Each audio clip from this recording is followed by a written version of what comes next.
This is Contractor Sense with Ruth King. Welcome to Contractor Sense. Here you discover ideas, tactics, news, and information that matters to your contracting business and you. I'm your host, Ruth King. This episode is sponsored by Profitability Movement. Google Profitability-Movement to join this community of business owners focused on building profit, increasing wealth, and giving back. Thank you for joining us. Here is how we will help your business and you today. The word brand has been tossed around for years in our industry. Statements like, you are your brand. What does your brand say about you? How do you build your brand? But branding in a vacuum won't help you. What will? Taking branding, marketing, and customer experience into consideration. My guest today, Matt Christ, can help you do just that. He's the partner and brand strategist for Brand 3. Matt, welcome to Contractor Sense. Welcome. I appreciate the opportunity to be with you today, Ruth. I'm excited. Oh, my pleasure. I mean, it is, the word brand has just been thrown around our industry for so long, and people are confused about what it is, why we need it, and, and how it helps us. But I think by you taking all three words, branding and marrying that, so to speak, with marketing and customer experience, it really and truly gives a bigger picture. Is that how you got started? Yeah, it is, Ruth. I'm going to say about a little over 7 years ago, the revelation of what brand actually is and what marketing actually is has evolved so much for us. And I think it's, we call it the right way to market, but basically, I don't think business owners, especially in the contracting space, are getting the most for their marketing dollars if their brand is not positioned properly. And there's a whole kinds of things that go along with that. But I'll tell you what the main thing is, and this comes out of my belief system, that every business has the opportunity to look like a national brand and attract their ideal customers into their brand, right? And that takes brand strategy that is then coupled with the marketing side, right? Our messaging, our images, our websites all have to speak that language.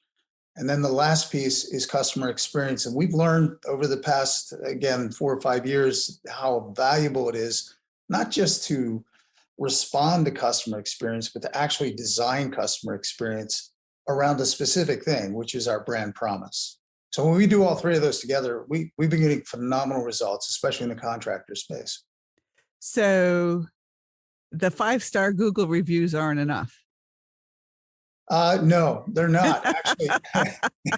But most contractors think it is. Yeah, they do. I'll give you a good example. I had a landscaper come to us, and this guy, very successful, growing business. And he wanted to run an ad in a high-end publication. I mean, wanted to, really affluent market. That's who he was trying to reach. And I said, okay. And we looked at, his website and his representation. This guy's building, $250,000 pools, outdoor experiences, just beautiful stuff. But the guy looked like a local, and had great reviews, right? But the guy looked like a local landscaper. He did not look like the product he was trying to sell. And so I politely said, I don't want to waste your money, buddy. Please don't let me do that. So he said, well, why? And I said, because your image and messaging does not line up with what you're presenting the market, and you won't convert sales based on that. So, I've learned so much, Ruth, from just observing national brands over the years. And I truly do believe that every business can follow some of the same principles. Sure, they're not going to spend, this kind of money that national brands spend in marketing, but the attraction is there. Yeah, you're absolutely right. I mean, many, many years ago, I started working with a contractor, and he looked like a slob. All right. And I'm not telling anybody who it is and, anything else like that or where he was. And I said, look, you say you're exactly like this landscaper, and you look like a slob. Your employees look like a slob, and you can't ask them to clean up if you don't clean up. I mean, it was a tough conversation. Yes. And he did it. He actually cleaned up. And the first meeting we had with his employees, they walked in shock. It's like he was in a nice pair of pants, a nice shirt, and he complained that I cost him a couple of $1,000s in a new wardrobe, but it worked. Yeah, I mean, your point is real. Yeah, it is. It really is. I think there's like this subconscious level of security I get when I look at something that is clear. It's not like a bunch of noise. I'm not trying to, sell you. And even the philosophy of positioning the brand as the guide and not the hero. I get a lot of that from Don Miller. I did his certification with building a story brand back in 19, and Miller's right on with the structure of how he sees the brand story itself. But yeah, I mean, it's there's so much noise in the marketplace that when the stuff shows up and it's clean and it's at that national brand level, people trust it. Yeah, absolutely. So trucks have to be clean. They can't have crud. I'll use that word instead of another one all over the dashboard. Your techs have to be clean. I mean, This is all, as you say, branding. It is. And it's the consistency too, which if you don't have the right tools to kind of manage it, and we're big advocates of empowering the customer to really, learn what the brand is and manage it, but that consistency factor, like you see in national brands, is absolutely imperative. One photograph, like we get again, do a lot of work with contractors under the Home Pro Brands model. And, I say to these guys, look, we get high quality photography. Everybody likes to showcase their work, but you can take a lot of high quality photography and then put a couple really bad images alongside of it, and you'll pull the whole thing down. It has to stay consistent at a high level for people to trust it. Yeah, absolutely. I mean, if you're going to be number one in everything in the industry, you've got to look it. You've got to do what you say you are. Yeah. So the noise to clarity thing, Ruth, I mean, you guys, from a marketing perspective, that is a huge component. And a lot of people don't really understand what that means. Okay, so when we get back from break, let's get into the marketing component, because I think we've got everybody cool on what the branding is and how you have to look what your message is, correct? Yes. All right. So when we get back from break, let's get into the marketing and the customer experience. But before we go to break, if somebody wants to get in touch with you, how do they do it? So they can reach us through our website, which is homeprobrands.com. That is the marketing arm that we specifically have set up for contractors and people in the home professional space. Cool. And on the website, am I going to find something special? Yes, you will. So we've got a discovery guide there that we use. It's all the primary questions that we have in place when we engage a customer: how to find your ideal customer, how to identify your markets. Very helpful guide, and it's free. Just download it right from the website. Sounds great. Matt, we'll be right back. Thanks for listening to Contractor Sense. You can't. That's what my daughter Kate told me when I said I wanted to make financials fun. The gauntlet was laid down. The red blanket was waved in front of the bowl. Ronan the Rubber Duck was born. This ebook is a whimsical look at financials from a duck's perspective. To get this fun, easy-to-read Kindle book, go to Amazon and search for Ronan the Rubber Duck Dives into Financials. That's RONAN, the Rubber Duck Dives into Financials. Let me know if I made financials fun for you. We're back. Thanks for listening to Contractor Sense. I'm talking with Matt Christ, and we are talking about what branding really means and living your message. Look it, feel it, say it. After the break, since we are now after the break, there were two other components that we wanted to talk about. One of them was marketing, and then the second one was customer experience. So Matt, let's get into the marketing piece. You said over the years that you've really understood what marketing's all about. Enlighten us. Sure, Ruth. So, marketing is most people think of it as the tactical side. That's when, you say marketing, they think, I'm going to run some Google campaigns or social media or whatever the platform is, which is absolutely true. I mean, there's your outbound levers to get to marketing. And I'm going to share a couple strategy points that I think could help your listeners on that front. But really, when we say marketing, we're seeing it holistically. As I said at the beginning, it's not just the tactical side, but it's the appearance side. We work with a lot of business owners who are getting they consider good results because they're getting leads that are generated. But what they're finding is that a good part of those leads are not qualified. They're not people they want to do business with.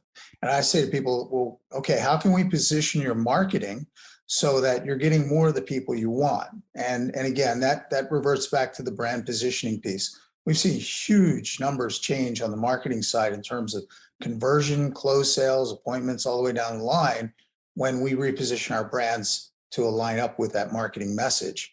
A lot of people, you can look at the bounce rate on your website. That should be one of the things you're monitoring. And if your bounce rates are pretty high, what it means is that you got them there, but they weren't, the noise of the website, the information, the image, all those things did not hold their attention. And here, the central reason why a lot of marketing messages fail is because they talk about how good, it's kind of that best, better, different strategy that was alive and fading. It's, we want to push ourselves to the top and we're better than our competition. We've been around longer. We do this, this, and this. And most people don't care. What they care about is, are you going to solve my problem? Because I want something and I want to know if you have the answer. So you have to talk about how it's going to affect me in my life before I want to listen to whether you're even qualified. And that's a big paradigm shift in our marketing language. It's huge. Yeah, and that applies to everything we do. Yeah, it's like, what's the benefit? Who cares about the future? Right. How's it going to affect my life? And a lot of it is aspirational. I mentioned Don Miller before. I give Don a lot of plugs when I talk about marketing, but everything is built around a story, right? And most people think the story belongs to the brand. Well, it really doesn't. It belongs to the customer and what we would call the ideal customer. And we want to talk about their story. We want to talk about their aspirational desires to be, to enjoy their backyard, exceptional outdoor living. And those things pull people in, right? And the fact that you've been around for 30 years, you're a family-owned business, and you've done all this great stuff is really secondary to talking about what they want. Yeah, absolutely. I mean, let's talk about me. I mean, not me, the contractor, but me, the customer, because Yes. that's what they're interested in is themselves. So that's really the key to most of it.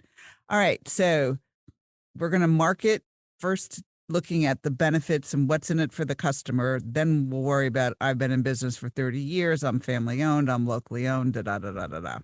And the third piece of it was customer experience. So I've got these images going in my head about customer experience, especially after the dress story in the first part of this. That's part of it. That's part of it. Yeah. So talk about customer experience. Yeah, absolutely. Well, customer experience, in the old days was having a customer service person, department, whatever that looked like. And when you had a problem, that phone would ring or, the email would go to that person and they would respond and try to resolve the problem.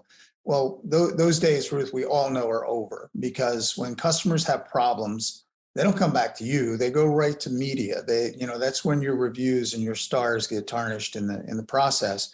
So that platform has changed drastically.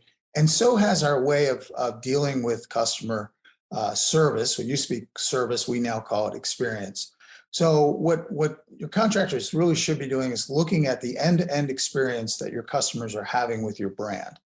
And you need a couple things to do that. You need a very clear brand promise. And again, the brand promise should really talk about what the customer wants. And that promise, just one sentence really is all you need to define your promise. You have to hold that up against every stage the customer is experiencing your brand. And you have to ask the question, are they experiencing it? So it's a very eye-opening process when you can do that. I'll give you an example out of the landscaper market. Again, we did the session, and when we do it, we bring in the owners, of course, and the management. We also get people from the field. The people are actually doing the work because we want to get everybody's view of that experience. And, it was a luxury high-end outdoor product. And we're talking about the sales process where they're looking at renderings and it's beautiful and everybody's happy. And then as we get to the next stage, which is doing the work, one of the guys who was a field guy, a foreman, says, yeah, but I know what the customer's thinking now. What the did you do to my backyard? Because they're coming in and digging it up and they got heavy equipment going up the driveway and the whole experience changes. And they never thought about that. Like, wow, what is the customer? They go from the sales rendering thing to this. And so our solution was pretty unique in the sense that we actually built the platform to show the rendering of the finished product right on site. So they pull up in the driveway and they see, oh, that's what's coming. And their neighbors get to see it too. So customer experience is more than just making happy customers and building 5-star reviews. It's where a lot of your marketing lives, but you've got to find it by going through that process of end-to-end observation of what the customer experiences. Yeah. And so for those of you who do geothermal and you dig loops, remember this, because you are going to be making a mess and you might as well talk to them about, what to expect and what the end product is, so that they're not surprised that, oh my gosh, you're digging up my backyard. Oh no, I don't want those roses digged up. You better find that out before you start digging. Yes. Anyway, so those are the types of things. How do you train in your mind? What's the training process for the field employees? Do they go to class? Does somebody go out with them? How does that work? Yeah. So the customer experience and the culture are hardwired together. You've got to build you got to build internal culture in order to have good customer experience. Sometimes our clients are in a pretty good place with that and they just need a polish. But I think it's all a matter of bringing them to that central point of this is the brand and this is what we promise. And you are a part of it. You are an integral part of making this happen. I'll give you a good example of basement waterproofer who says, we'll never stop fighting to stop mold and moisture in your home. And we got this Superman image behind it. And we began to bring that into the company culture even before we began to market it on the outside, right? Because we want to instill that value into the people that do the work at all levels. Yeah, absolutely. So cool. Okay, so we've got brand, we've got marketing, and we've got customer experience all in this lovely package, which we tie neatly with a bow to help generate great customers who refer, I assume. Yes. And a really, really good customer experience and obviously profitability on the back end. So, Matt, give us your website again and what we can find there. Sure. So the website is homeprobrands.com. And what you can find there is an asset listed in there that's called the Discovery Primer. And it is all the top level information we use when we do an assessment with a client, trying to figure out who their ideal customer is and really helping them take their current brand, which might have a lot of noise in it, and bring it into that state of clarity. So a very simple exercise. It's like a workbook. Ruth, it comes from the fact that me and my partner have a passion to help small businesses really get this thing called branding and use it to its fullest extent. And go and check that out. Matt, thanks so much for being with me today. You bet, Ruth. My pleasure. And thanks to all of you for joining us. Choose one thing that you discovered and implement it in your business. These ideas, tactics, and strategies help you make more money, have more free time, and give back. If you like today's program, spread the word. Please review this podcast on any device you're listening to it on. Help a fellow contractor make more money too. For comments or questions, call me at 770-729-0258 or email Ruth King at hvacchannel.tv. Thanks for listening. Have a great and profitable day.